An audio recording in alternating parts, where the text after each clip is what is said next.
Salutare și bine m-am găsit la un episod vlog unde o să mergem la sus. Am mai făcut un video, o să-l postez și pe celălalt, dar l-am oprit. Mergem să ne vedem ce mai e pe aici, frumos. Frumos. Mergem în altar, la biserică. Uitați, acolo.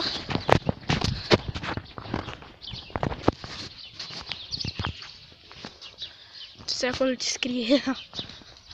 Lasă, că nu vedeți. Era mai mic? Așa era. Sper. Ia uitați. Vedem, e foarte frumos aici. Uitați. Spre altarul din pădure. Intrăm și pe aici, ne uităm să vedem ce e. Da, ce superb. Superb. Uitați. Bună ziua. Superb. Da, mai la deal nu avem voie să trecem. Hai să mergem și la altarul din pădure. Și după vom termina și noi acest video.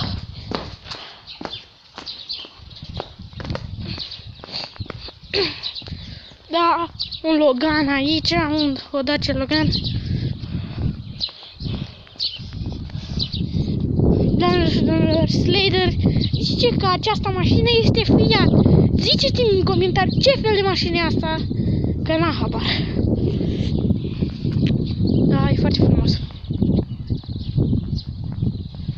Mergem până la altarul din pădure și ne întoarcem rapid.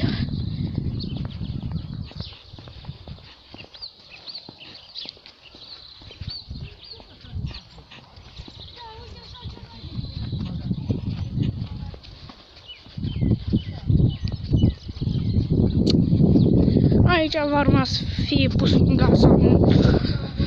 Ia uitați. Spre Sfântul Altar din pădure. Da? Haideți mai repede să nu plece autobuzul despre noi. Hai. Sper.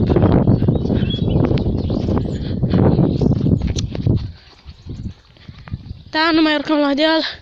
Rămânem aici. Da, aici la cocășii ăștia trebuie să vă arăt. Cocășii frumoși.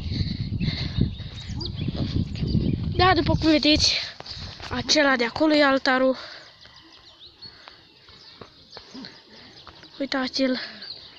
Acela este. Așa. Aici avem un fel de țărculeț cu animaluțe, un cățeluș, niște cocoșii. Eu am fost Slater și ne revedem data viitoare cu un vlog și mai interesant dacă s-ar putea. Nu uitați să dați like, subscribe, share și să vă abonați. Eu am fost Mad Max. Ne revedem data viitoare. Pa!